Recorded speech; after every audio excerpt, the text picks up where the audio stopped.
Ballot Measure 1484 will appear on the May 2026 ballot for voters in the Hood River Valley Parks and Rec District.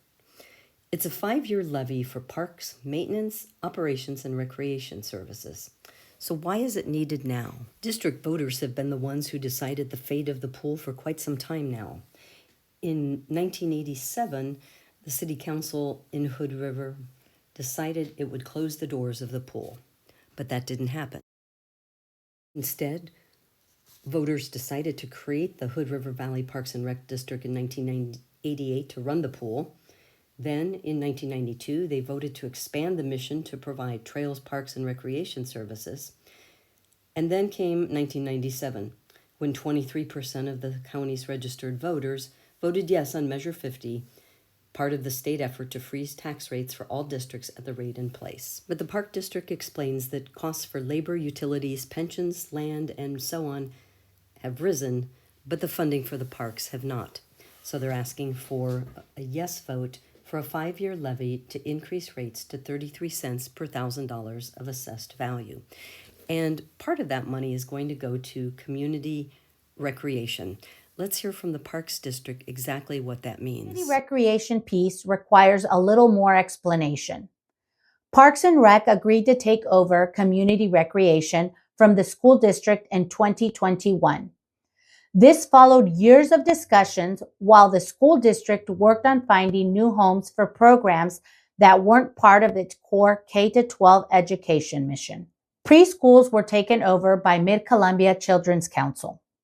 After-school programming shifted mostly to contractors, and adult continuing education went to Columbia Gorge Community College. Youth and adult recreation programming was the piece that Parks and Rec agreed to take on. However, in taking over this responsibility, Parks and Rec and the school district knew that a sustainable funding source would need to be secured. Because while all the sports run with volunteer coaches and fees cover a lot of the costs, community recreation cannot operate with these two pieces alone. The school district provided 3 years of funding to help with the transition, but the funding expired in 2025, and remaining reserves are being spent down. If you haven't signed up for these programs yourself, you might not know what they include. Here is a snapshot of community recreation programs provided by Parks and Rec over the past year.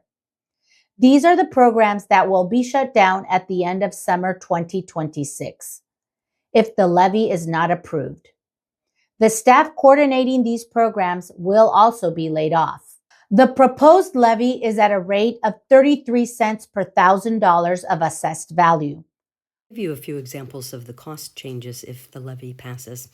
But if the levy fails, the Parks District Board has decided that the pool will close 1 day a week to all users on Mondays beginning in the summer.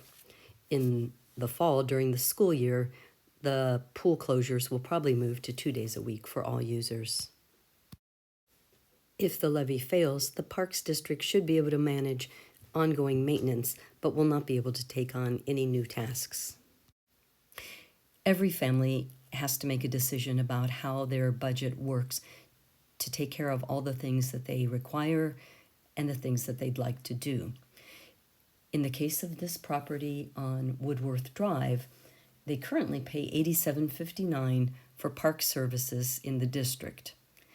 If they voted yes on the operating levy and it passed, they would pay an additional $83.66 to help fund and preserve community recreation, keep that trail and parks maintenance going and perhaps improve it, and prevent those reductions in the pool hour.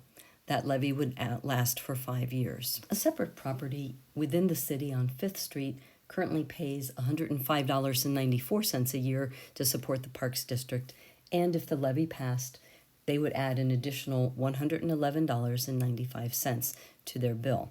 This is only focusing on the levy. At least give the board credit for transparency, because they've created a nice tool you can find on their website. Take a look at how easy it is to put in your information or zoom in onto your property, and you'll find out exactly what your cost will be. So Minimal surprises and a lot of transparency on what they're asking for and how they'll use that. That's not something we often see in other proposals, so it's a real plus. You can also visit their website, and in the upper right, click on the 2026 proposal, and you'll get information about the options, the pool, the levy, and you can go to the Parks and Rec YouTube channel and find 2 recently created descriptions of how the pool bond will work and also information about the levy. Thanks for taking the time to become informed about the levy proposal and what it means to people in the community, and for thinking about how you might or might not manage to handle that levy. That's an individual decision, but having good information and paying attention to it is a big part of being a community member. So thank you.